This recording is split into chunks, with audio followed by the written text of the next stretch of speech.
Next up will be the 110-meter hurdles for boys, and a very talented runner in this one, Isaac Carson of Jefferson High.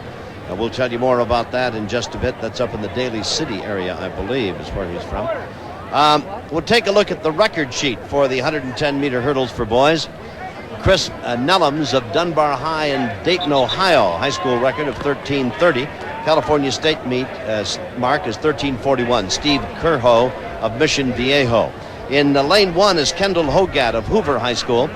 Chris Redmond of Vallejo is in lane number 2. Charlie Davidson of Saddleback in lane 3. Damon Smith of Hawthorne, we'll see him again.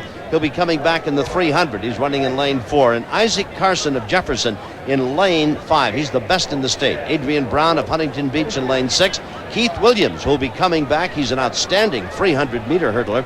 He's from Escondido. And Dominique Arnold of Wilson Long Beach and Eric Bell of Castle Park to round out this field of 9. In lane 5, it'll be Isaac Carson, Jefferson High, fastest qualifier, 110-meter hurdles at 13:82.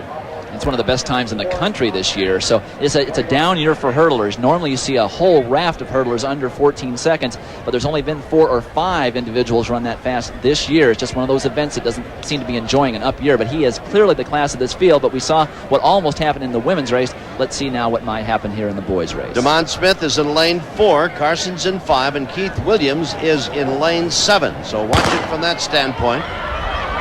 Damon Smith gets off well, so does Carson, and Carson is running away with it now. He is taking the field apart.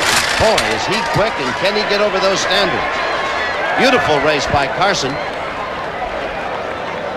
Very good technique. He did not panic when he was not first out of the blocks. In fact, the person leading the race was Charlie Davidson of Saddleback, but Isaac Carson, with an unofficial time of 13.7 seconds, he understood what he had to do. He knew that his technique was superior. He knew that he had a best time by a long ways coming in, so he didn't panic, and that's the kind of thing you want to look for in an athlete going into college, going into the international arena. You see in the all yellow in lane 3, that's Charlie Davidson of Saddleback, and he got off to a tremendous start. He was clearly leading by about the 3rd hurdle, but then came Isaac Carson, and he just blew the field away. Look at this technique, very smooth. Now, these are 39-inch hurdles. The international hurdles and the collegiate hurdles that he'll be running in college are 3 inches higher, and that 3 inches is a lifetime. Believe me, a lot of athletes don't make the transition from the high school height to the college height, but Isaac Carson, he has it down. An outstanding race, an impressive time, 13.7. I don't know if that'll hold up as an electric time. I see 13:69 as a flash time on the infield.